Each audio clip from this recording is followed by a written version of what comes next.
दोस्तों नमस्कार। Mahakal astro science channel पर आप सभी का हार्दिक स्वागत है।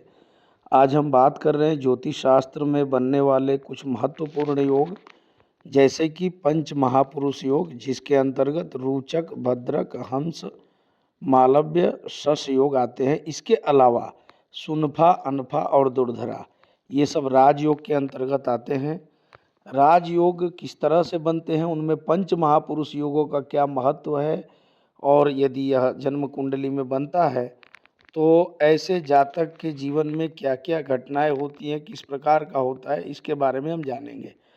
लग्न कुंडली से विचार करने पर यदि केंद्र में 1, 4, 7, 10 भाव में मंगल अपनी उच्च राशि में हो या फिर अपनी राशि में हो, जैसे कि उसकी मेष और वृश्चिक अपनी राशि है और मकर उसकी उच्च राशि है, ऐसा जातक जो होता है वो जोखिम भरे कार्य करने में सफल होता है, शत्रुओं पर विजय प्राप्त करने वाला होता है और अपने भाइयों के लिए कार्य करने वाला होता है। ठीक इसी प्रकार से भद्र महापुरुष नाम का एक योग बनता है। यह जन्म कुंडली के केंद्र भाव, ध्यान रखिएगा कि ये योग केवल जन्म लग्न से संबंधित कुंडली में ही बनेंगे। इसको आप नवमांश में या चंद्र कुंडली में या दृश कांड में नहीं घटाएंगे। केवल और केवल जन्म लग्न की बात हो रही है।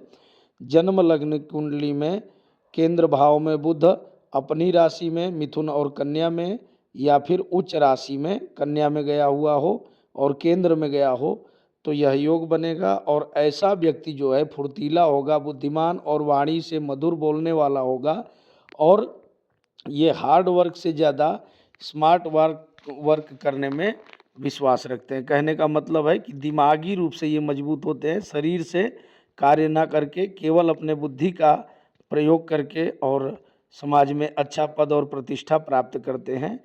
तीसरे नंबर पर जो योग बनने जा रहा है वो हंस नाम का महापुरुष योग है। हंस महापुरुष योग तब बनता है जब जातक के जन्म कुंडली के केंद्र भाव में, केंद्र भाव हम बीच के चारों भावों को कहते हैं, 1, 4, 7 और 10 को, उसमें बृहस्पति जो है अपनी राशि में हो। उसकी 2 राशियाँ होती हैं बृहस्पति की, कौन कौन सी होती हैं, धनु और मीन, और या फिर वो अपनी उच्च राशि में हो, कर्क राशि में, तब यह योग बनेगा। और ऐसा योग में जिसकी कुंडली में भी यह योग बनता है वह जातक समाज में सम्मानित होता है, कार्यों में निपुण होता है, विद्वान होता है, धार्मिक होता है और धनी होता है। और ऐसे जातक जो है वो उच्च शिक्षित होते हैं और ज्ञानी होते हैं। उच्च शिक्षित का मतलब है कि उसकी शिक्षा दीक्षा जो है वो अधिक होती है, उसके परिवार में, उसके गांव में, उसके समाज में उसकी शिक्षा अधिक होगी। अब अगला योग जो है मालव्य योग है। ये शुक्र से संबंधित बनने वाला योग है। यदि केंद्र भाव में शुक्र अपनी राशि में हो या फिर अपनी उच्च राशि में हो, यहाँ पर मूल त्रिकोण राशि का भी ध्यान रखना है, लेकिन मूल त्रिकोण राशि वस्तुतः अलग नहीं होती, उसकी उच्च राशि और अपनी राशि जो होती है उसी में से कोई न कोई उसकी मूल त्रिकोण राशि होती है। इसीलिए यहाँ पर पीपीटी में उसका जिक्र नहीं किया गया है। तो ऐसा जातक जिसके भी कुंडली में ये मालव्य योग बनता है वह शुक्र से संबंधित कला में निपुण होता है, भौतिक सुखों को, ग्लैमर की दुनिया का बहुत अच्छा जानकार होता है और उसको भोग विलासिता पसंद होती है, अच्छे अच्छे कपड़ा पहनना और भोजन का भोग करने वाला होता है। उसका कहने का मतलब है कि भौतिक सुख संसाधनों को प्राप्त करने वाला होता है। ठीक इसके अगला योग बनने जा रहा है जिसको हम शश नाम का महापुरुष योग कहते हैं। ध्यान रखिए कि यह पंच महापुरुष योग केवल पंच तारा ग्रहों से बनते हैं। इसमें सूर्य और चंद्रमा की गणना नहीं है। मंगल से लेकर शनि तक के 5 जो ग्रह हैं इनको तारा ग्रह कहा गया है ज्योतिष शास्त्र में, तो इनसे संबंधित यह योग बनता है। केंद्र में, लग्न कुंडली के केंद्र में पहली बात तो शनि बैठा हो और उसमें भी बैठ करके अपनी मकर और कुंभ राशियों में बैठा हो, तभी यह योग बनता है, या फिर अपनी उच्च राशि तुला में बैठा हो। ऐसा जातक जो होता है वह, उसकी आयु लंबी होती है, कहने का मतलब कि दीर्घायु होता है, और व्यापार व्यवसाय करने में जातक बहुत ही प्रोफेशनल होता है। ऐसे जातक बहुत मेहनती भी होते हैं, साथ ही वह गरीब परिवार में जन्म लेकर भी अमीर आदमी बनते हैं। आप जैसे बड़े बड़े बिजनेसमैन को देखेंगे, टाटा को देखेंगे, अंबानी अडानी को देखेंगे, उनकी कुंडलियों में ऐसे शश नाम के महापुरुष योग बनते हैं। अगला योग जो है वो सुनफा नाम का योग होता है। ये सुनाफा लिख गया है, एक्चुअल में यह सुनफा नाम का योग है। चंद्रमा जहाँ पर भी बैठा हो कुंडली में, उसके दूसरे भाव में सूर्य के अलावा कोई भी ग्रह ना हो, माने चंद्रमा के जस्ट आगे सूर्य के अलावा कोई भी ग्रह ना हो, तो यह योग बनता है। ऐसा जातक अच्छी सोच समझ रखने वाला, सम्मानित और स्वयं से धनार्जन करने वाला होता है। स्वयं से धनार्जन का यहाँ पर मतलब यह है कि वो जो भी अपने जीवन में प्राप्त करेगा अपने पुरुषार्थ से प्राप्त करेगा।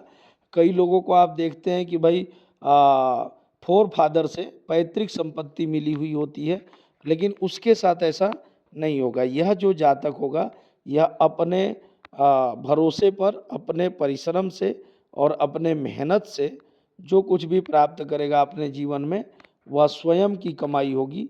किसी भी तरह का किसी से उसको मदद नहीं मिलता है। अगला राजयोग जो बन रहा है वो अनफा नाम का राजयोग बन रहा है। जन्म कुंडली में ध्यान रखिए आप, जन्म कुंडली में चंद्रमा जहाँ भी बैठा है उसके 12वें भाव में सूर्य के अलावा कोई भी ग्रह होगा तब यह योग बनेगा। 12वां भाव का मतलब है कि चंद्रमा से जस्ट एक भाव पहले जहाँ पर भी चंद्रमा बैठा हो, यहाँ केंद्र त्रिकोण या ऐसी कोई बात नहीं समझनी है, चंद्रमा कहीं भी बैठा हो उसमें सूर्य के अलावा कोई भी ग्रह हो तो यह योग बनेगा। ऐसा जातक जो है उच्च अधिकारी बनेगा, आईएएस आईपीएस और जो सेंट्रल गवर्नमेंट जॉब में ज़्यादातर लोग इस योग के देखे गए हैं। लेकिन उसकी एक निगेटिविटी रहती है कि वो रोग से पीड़ित होता है और भौतिक सुख संसाधनों को भोगने वाला होता है। भाई भौतिक सुख संसाधनों को अधिक भोगेगा, खान पान और इसका ध्यान नहीं रखेगा तो उसको बीमारियां तो होंगी। अगला योग जो है वह दुर्धरा योग है। दुर्धरा योग चंद्रमा से दूसरे और 12 भाव में सूर्य के अलावा कोई भी ग्रह हो तो यह योग बनता है। ऐसा जातक धनी और दान पुण्य करने वाला, सभी तरह के भौतिक सुख संसाधनों को प्राप्त करने वाला होता है। सीधी सी बात है कि दान पुण्य जो करता है वही जीवन में आगे चल के सुख संपत्ति और समृद्धि को प्राप्त करता है।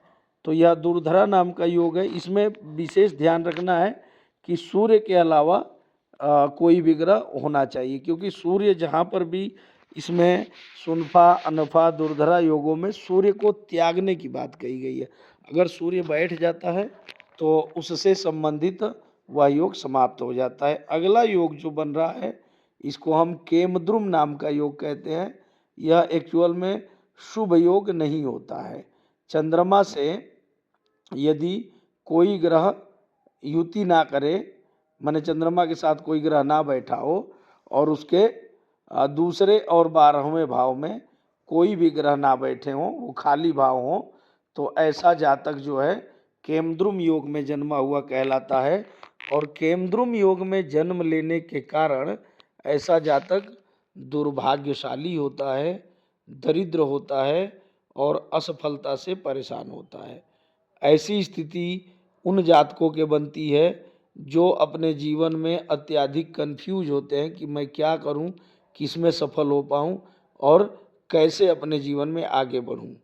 आप इस तरह के और भी वीडियो देखने के लिए हमारे इस चैनल को सब्सक्राइब करें और वीडियो को अधिक से अधिक शेयर करें।